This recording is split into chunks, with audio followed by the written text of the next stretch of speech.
kehadiran Tuhan Maha Besar, Tuhan Maha Kuasa yang masih memberi kepada kita nafas dan kesehatan dapat berjumpa, berkumpul di tempat yang mulia ini dalam keadaan sehat walafiat, tidak kekurangan sesuatu apapun. Selanjutnya, terima kasih atas kehormatan yang besar diberikan kepada saya untuk hadir di sini. Maaf tadi saya belum menyapa pada tokoh-tokoh agama yang hadir di sini. Mungkin lampunya agak besar, jadi saya agak silau tidak melihat di kualat. Jadi ini juga staf saya yang kurang teliti, tidak disebut nama-nama para tokoh agama yang hadir. Tapi terima kasih kehormatan ini, ya saya diundang di tengah-tengah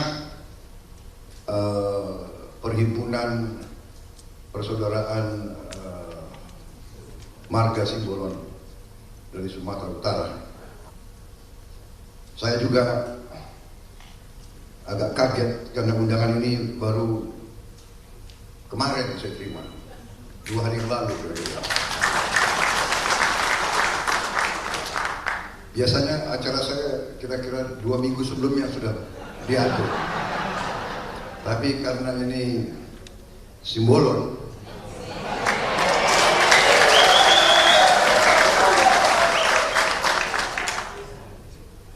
karena saya banyak hubungan emosional dengan Marga Simbolon ini.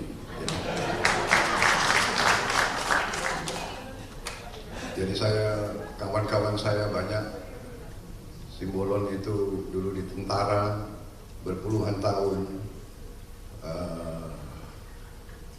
menjadi teman saya dalam perjuangan. Hadir di sini Pak Mahidin Simbolon, ada Roberto Simbolon, ada Cornel Simbolon. Banyak kali Simbolon ini. Saya kira juga hubungannya juga sudah cukup lama, ya, mungkin nggak usah saya sebutlah hubungan orang tua saya juga dengan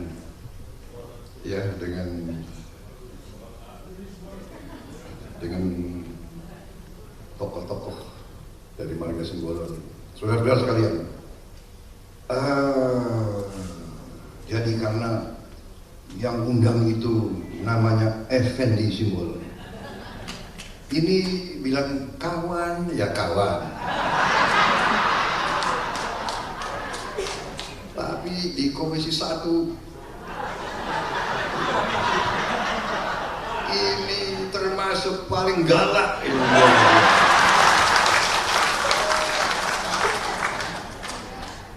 Saya juga kalau masuk ruangan Komisi 1 yang saya stres hanya lihat kalau ada Effendi aja. Tapi saya kira itulah seorang wakil rakyat yang benar. Wakil rakyat ya harus kritis.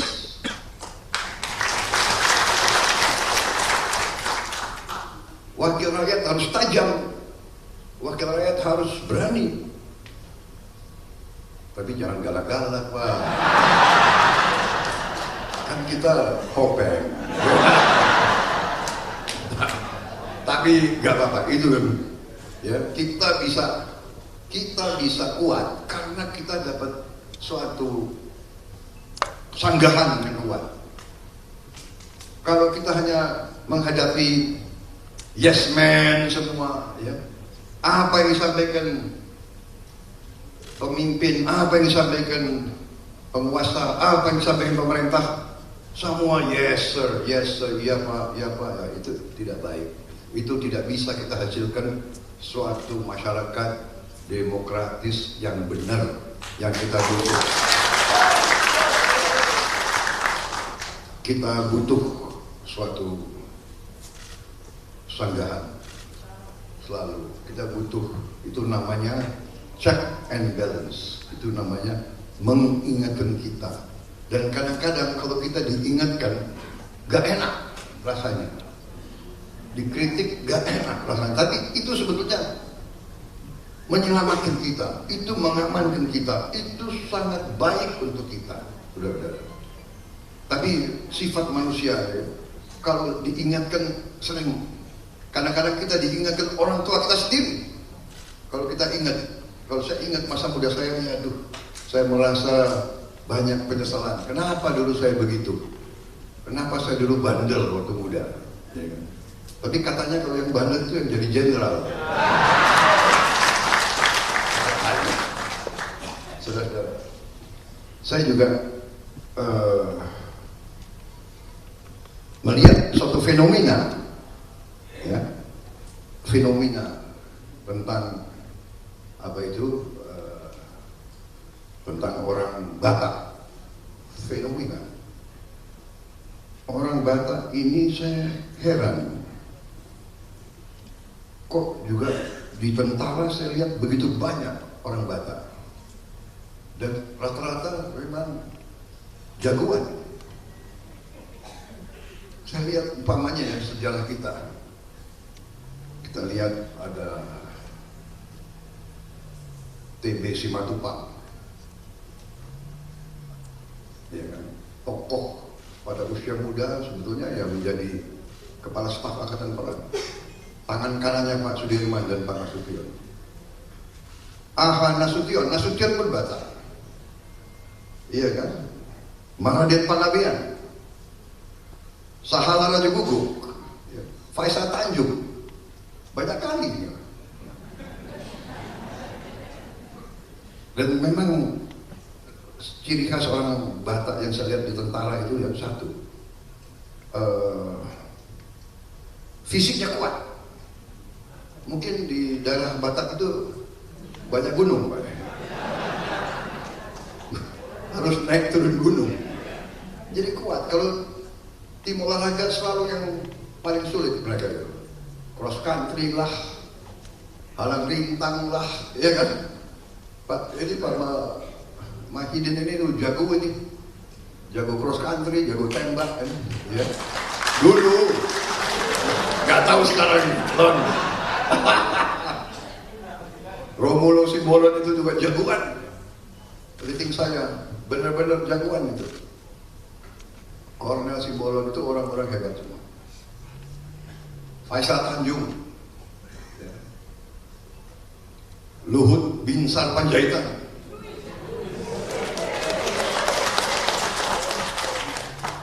jadi saudara-saudara. Dan sifatnya juga kalau orang Batak itu suka bicaranya keras. Saya tanya, kenapa mereka bicara keras? Memang banyak gunung dan lembah di daerah Batak tadi. Dan selalu apa adanya, selalu terbuka. Kalau orang Jawa Tengah itu kan halus. Katanya kalau orang Jawa itu kalau ditawar makan harus minimal 3 kali. Silakan, silakan. Orang Jawa selalu nolak dulu. Enggak, silakan. Ketiga kali dia baru. Kalau orang Batak ditawar langsung dia. Benar nggak?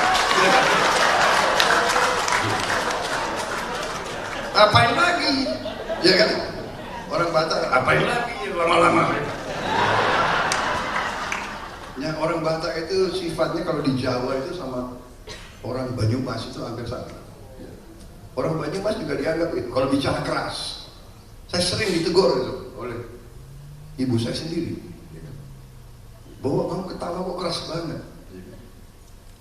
Jadi saudara-saudara, walaupun ini semacam apa ya, semacam katakanlah kenang-kenangan nostalgia, karena saya banyak berkiprah tentunya sebagai mantan prajurit, yang saya kenal juga demikian. Tapi di sipil pun tokoh-tokoh itu banyak sekali. Apa itu lawyer ya? Apa namanya? Advokat. Yang paling jago juga bata-bata gitu. Ya.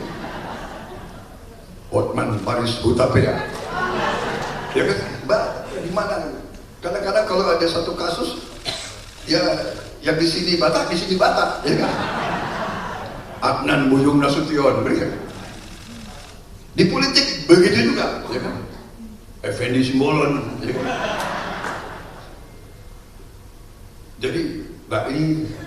Jadi ada sesuatu mungkin yang membawa.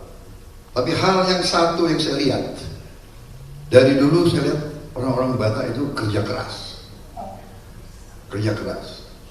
Mungkin juga karena daerahnya juga daerah banyak gunung dan banyak lembah, jadi mungkin ambil air aja susah, ya kan?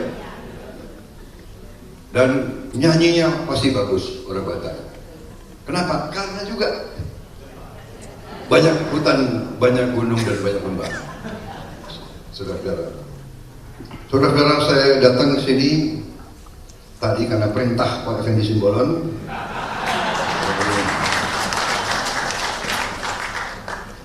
Saya tentunya ucapkan selamat Rakernas, ya. Dan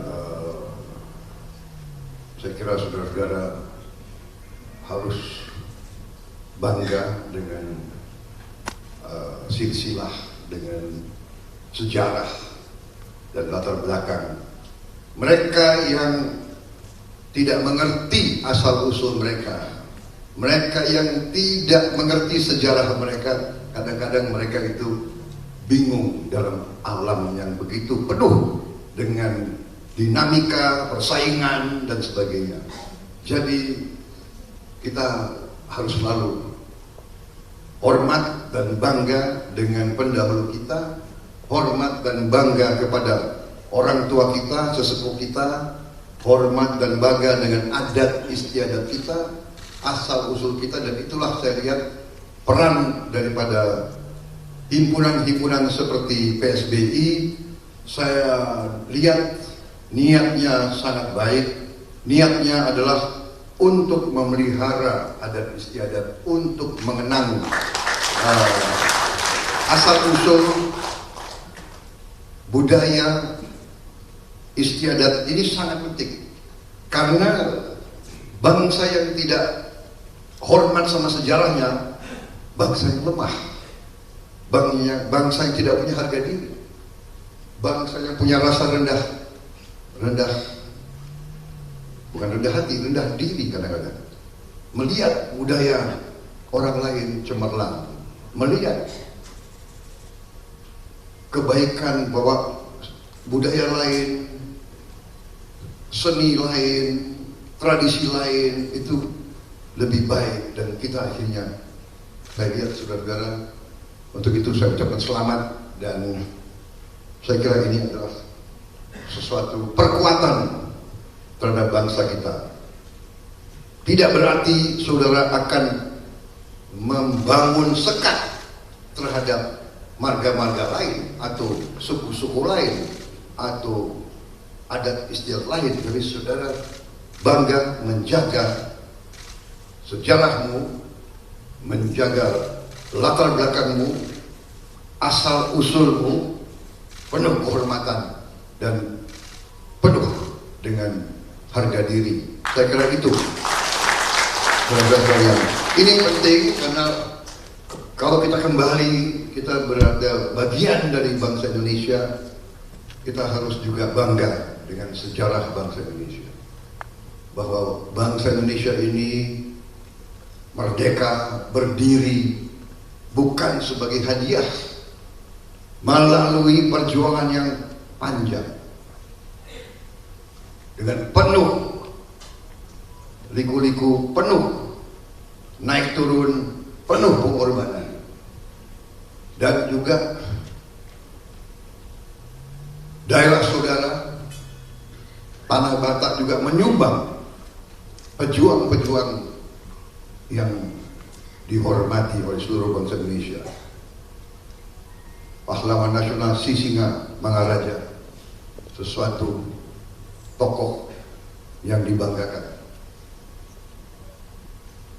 Bukti bahwa kemerdekaan kita bukan sesuatu yang jatuh dari langit, harus kita rebut Nah sekarang masalahnya adalah sesudah kita merdeka, apa kita mampu menjaga kemerdekaan itu dan mengisi kemerdekaan itu?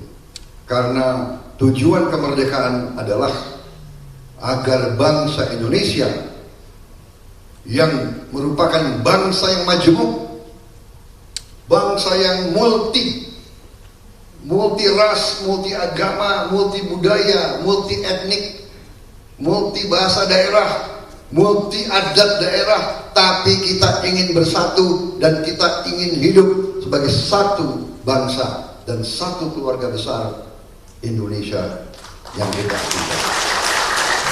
Saudara-saudara, ini gampang dibicarakan, tapi belum tentu gampang untuk kita wujudkan.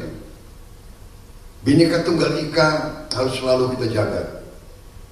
Dan kita juga tidak boleh lupa bahwa tujuan kemerdekaan itu, ya, selain tentunya untuk melindungi seluruh bangsa Indonesia, seluruh tumpah darah Indonesia, tujuan tentunya adalah untuk membuat rakyat kita, bangsa kita sejahtera dan cerdas. Karena bangsa yang merdeka adalah bangsa yang keluar, yang bisa mampu menghilangkan kemiskinan di antara rakyatnya. Itu baru bangsa merdeka yang berhasil. Kalau merdeka hanya punya bendera, hanya punya parlemen, hanya punya kementerian, hanya punya ini dan itu, tapi rakyatnya masih banyak yang miskin, kita sesungguhnya belum merdeka. Dan kita bersyukur bahwa pemerintah sekarang yang dipimpin oleh Pak Joko Widodo ya, telah berhasil.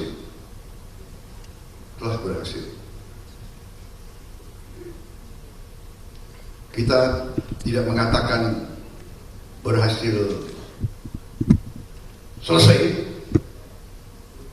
Kita tidak mengatakan tidak ada kekurangan, rintangan, hambatan. Selalu akan ada kekurangan, rintangan, hambatan. Membangun bangsa hampir 300 juta ini bukan suatu pekerjaan yang sangat gampang. Kita, bangsa, kawasan kita adalah sebesar Eropa. Di Eropa Barat saja ada 27 atau 29 negara. 29 negara yang menempati luas wilayah seperti kita. Jumlah penduduk kita pun keempat terbesar di dunia. Mereka punya 27 negara, kita satu negara. Mereka punya 27 kepala negara, 27 kementerian, ya, Perdana Menteri dan sebagainya, 27 angkatan perang. Kita satu. Jadi banyak negara sekarang lihat ke kita. Banyak negara sekarang menganggap kita sesuatu yang panutan. Di kawasan kita sendiri mereka lihat kok Indonesia bisa seperti ini. Ya. Kita merasa banyak kekurangan, pasti. Ya. Tetapi kita harus lihat bahwa seluruh dunia pernah mengalami 3 tahun ini krisis maha dahsyat. Jangan kita lihat sekarang, ingat waktu awal-awal hari-hari pertama COVID-19. Bagaimana takutnya kita semua. Ketemu orang saja kita was-was, iya kan? Belum ada vaksin. Bagaimana? Apa pemerintah berhenti? Tidak bisa. Bagaimana dokter? Bagaimana perawat? Bagaimana polisi? Bagaimana tentara? Belum ada vaksin. Apa polisi berhenti? Tidak bekerja? Apa guru-guru berhenti? Dan sebagainya. Pemerintah melakukan langkah-langkah. Pemerintah memimpin Presiden kita memimpin dengan benar dan baik, dan kita telah berhasil. Dan kekurangan kita harus kita akui kadang-kadang. Kita berat mengakui keberhasilan bangsa kita sendiri. Maaf, ya kan? Kalau kita lihat ini, kita gampang melihat kekurangan, apalagi melihat kekurangan pemimpin-pemimpin kita dan sebagainya. Tapi kalau ada keberhasilan, kita agak malu-malu mengakui. Jadi saudara-saudara, Indonesia sekarang dilihat oleh banyak negara.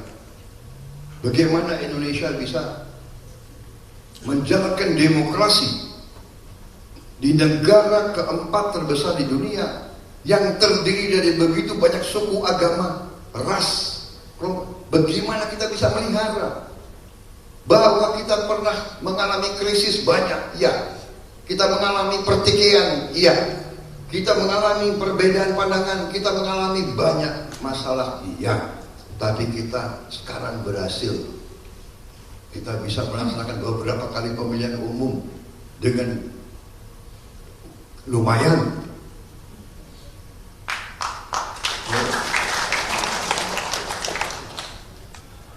Apa semua puas? Pasti ada yang tidak puas, ya. Kalau ditanya apa saya puas dengan hasil pemilu 2014, 2019, ya kurang puas lah.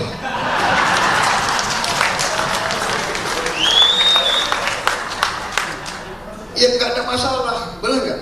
Kita kalau dalam pertandingan, kalau kita pertandingan bola kita kalah, emang kita gembira kita kalah? Bohong gitu, benar nggak? Tapi ya kalau sudah begitu, apa? Mau kita dongkol terus? Jadi ini tadi sudah dikatakan oleh ketua kalian, di sini tidak politis. Jangan bawa politik ke sini kan. Saya diundang sebagai Menteri Pertahanan.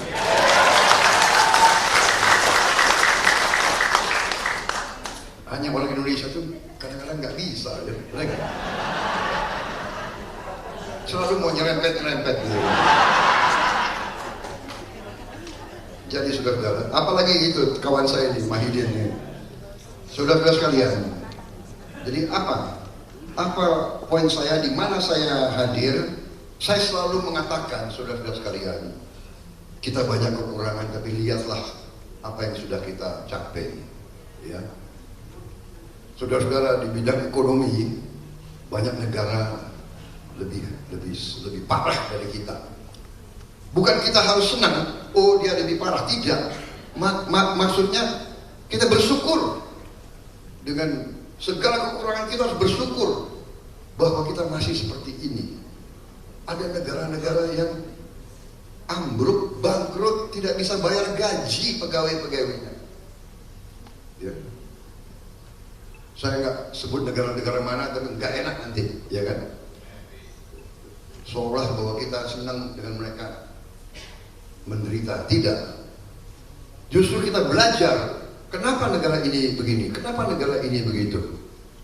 Ada negara yang kaya, Sudan itu kaya, punya minyak, punya gas, punya emas. Perang, saudara. Ibu kotanya perang sampai sekarang. Jenderal lawan jenderal. Bayangkan, kita bersyukur bahwa jenderal-jenderal kita selalu ingat dia menjadi jenderal karena rakyat.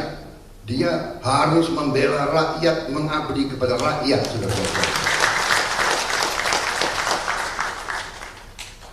Kalau ego, kalau haus kekuasaan, negara yang kaya bisa rusak. Jadi saudara-saudara, kita bersyukur, kita harus belajar. Dan yang saya ingin, intinya yang saya ingin sampaikan, saudara-saudara, bahwa kita sekarang dengan keberhasilan pemerintah membangun dan mengendalikan ekonomi kita sudah sampai tahap di mana banyak pakar, banyak lembaga menilai bahwa kita dalam waktu yang relatif tidak terlalu jauh lagi kita bisa keluar menjadi negara makmur, menjadi negara makmur. Ya. Kita tidak mau sekedar menjadi negara biasa-biasa saja. Kita mau jadi negara makmur. Kita mau tidak ada kemiskinan di Republik Indonesia. Kita mau rakyat kita tidak hanya menikmati UMR saja. Kita mau penghasilan yang cukup, yang dapat menghasilkan hidup yang bermartabat, saudara-saudara. Dan itu kita menuju ke situ, saudara-saudara sekalian. Presiden Joko Widodo selalu mengingatkan kita ada suatu tahap dalam pembangunan suatu bangsa yang disebut bonus demografi. Apa itu bonus demografi? Bonus demografi adalah pada saat jumlah warga yang produktif melebihi bangsa yang sudah menurun produktivitasnya. Jadi saudara-saudara, diramalkan bahwa sebentar lagi kalau tidak salah 2025 ya, kita akan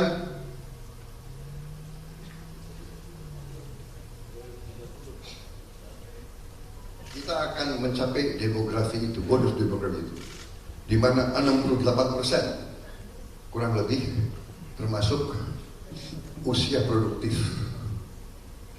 Dan ini kesempatan kalau kita mampu memanfaatkan ini, dan periodenya tidak lama, kalau tidak salah hanya 13 tahun, 14 tahun. Kalau kita bisa memanfaatkan ini, sangat besar kita akan keluar dari kita bisa keluar. Syaratnya pertumbuhan harus minimal 6%. Kita sekarang sudah 5% plus sedikit. Bayangkan, habis COVID kita pertumbuhan bisa 5% lebih. Inggris saja sudah turun. Jadi apa? Artinya saudara-saudara, kita punya potensi, kita punya kekayaan, kita punya segalanya untuk kita benar-benar tinggal landas take off. Saudara-saudara, tapi ada syaratnya. Syaratnya, intinya syaratnya adalah para elit, para pemimpin-pemimpin harus bisa rukun. Para pemimpin harus bisa kerjasama.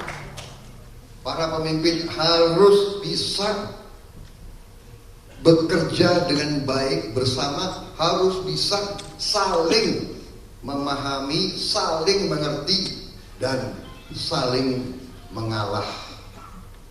Kuncinya itu. Dan ini saya pelajari, saya baca kajian-kajian strategis dari negara-negara besar. Semua kesimpulannya itu. Mereka mengatakan Indonesia bisa berhasil kalau elitnya rukun dan bisa kerjasama. Itu rumusnya.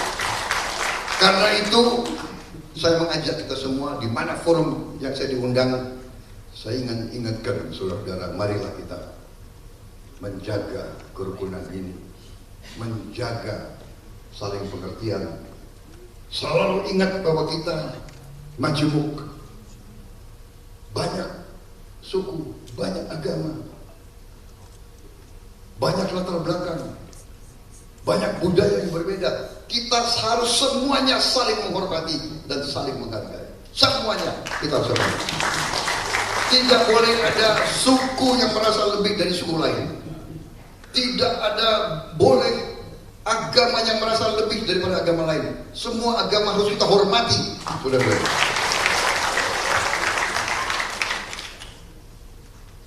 Kepadamu, agamamu, kepadaku. Kita jalankan agama kita dengan baik, tanpa menyakiti orang lain. Semua adat baik harus kita hormati. Semua ras baik kita harus hormati. Bahwa ada kekurangan, bahwa ada, itu biasa, manusia penuh kekurangan. Saya kira itu kuncinya, bahwa bangsa Indonesia ini diberi karunia oleh Tuhan kekayaan yang berlimpah-limpah, yang luar biasa. Dengan kekayaan itu, kalau kita bisa olah, kita melaksanakan hilirisasi, kita akan jadi negara yang lumayan makmurnya. Dan ini kuncinya. Dan kita jangan merasa bahwa hilirisasi ini mudah. Apa itu hilirisasi? Hilirisasi itu adalah bahan alam kita yang dibutuhkan oleh dunia. Kita ingin mengolah di Indonesia. Kita tidak mau membiarkan kekayaan ini diambil dalam bentuk mentah. Sebagai contoh, boksit, katakanlah. Boksit bahan untuk alumina, alumina bahan untuk aluminium. Aluminium bahan untuk pesawat terbang, mobil, motor, videotron, alat-alat. Semua itu dari aluminium. Kalau selama ini kita jual batu boksit, kalau kita olah di Indonesia, nilainya bisa puluhan kali. Demikian nikel. Nikel juga, kalau kita izinkan tidak diolah di Indonesia, dibawa sebagai batu mentah, dibandingkan dengan diolah di Indonesia, naiknya bisa belasan sampai puluhan kali nilainya. Di depan screen Anda bisa lihat nilai kalau kita olah kelapa sawit. Kalau diolah di Indonesia, nilainya luar biasa. Bahkan ikan, udang pun kalau diolah di Indonesia, nilainya tambah luar biasa. Jadi saudara, ini arah kita. Pemerintah dipimpin oleh Pak Joko Widodo sudah meletakkan arah, sudah meletakkan dasar, sudah merintis. Siapapun yang akan meneruskan harus meneruskan dengan baik dan benar. Saya katakan siapapun yang meneruskan. Jangan seret-seret, ya, banyak TV di sini. Dan jangan mengira nanti penerusnya beliau bisa selesaikan semua dalam 5 tahun atau 10 tahun. Kira-kira butuh 40 tahun. Jadi kalau beliau sudah rintis 10 tahun, ya tinggal 30 tahun lagi. Jadi berapa set, berapa generasi, saudara-saudara. Marilah kita berdoa, ya, bangsa kita bisa mencari pemimpin-pemimpin yang hebat untuk 30 tahun ke depan, bahkan seterusnya. Dan itu saya yakin ada. Dan kalau kita bicara pemimpin, jangan hanya bicara presiden, wapres.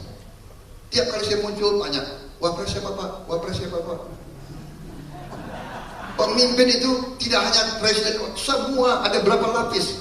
Kita butuh menteri-menteri, kita butuh wakil menteri, dirjen, gubernur, bupati. Kita perlu profesor-profesor, kita perlu anak-anak muda inovatif, kreatif. Ya, coba saudara, bayangkan, ada nggak anak muda yang nanti mau jadi apa, ya? Bikin pabrik jam tangan. 7 tahun merdeka harus ada jam tangan buatan Indonesia. Saya kalau mampu, saya ingin punya pabrik jam tangan. Tapi saya nggak mampu menciptakan. Saya lagi cari siapa yang mampu. Ya. Ada nggak si bolonnya mampu? Carilah, jadi jangan khawatir. Diaspora itu baik. Biar mereka di luar belajar, mereka di luar kuat, mereka di luar jadi kaya. Kalau sudah kaya pulang ke Indonesia, bangun itu Samosir. Kan begitu. Saudara-saudara sekalian, ini ajudan saya dan melirik-lirik terus. Jadi ini menteri pun diatur oleh. Maksudnya baik, kan ini memang hari Jumat. Saudara-saudara, banyak sekali yang saya ingin sampaikan sebetulnya. Tapi kalian undangnya, ya kan? Undangnya hari Jumat jam 10. Saya itu jatah pidato biasanya 3 jam saya.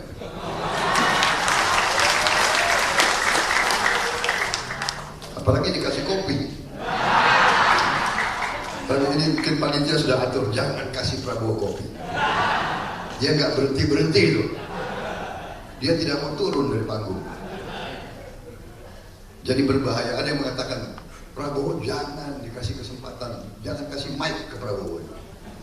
Dia bisa nggak turun-turun. Kalau Mahidin dikasih mic, nyanyi terus ya. Saya sebetulnya lihat band itu kayaknya pengen nyanyi saya.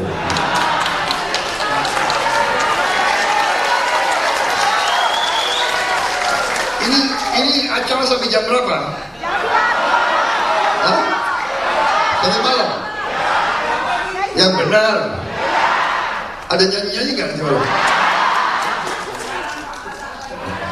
Aku lihat ya, kalau aku bisa datang, aku mau datang.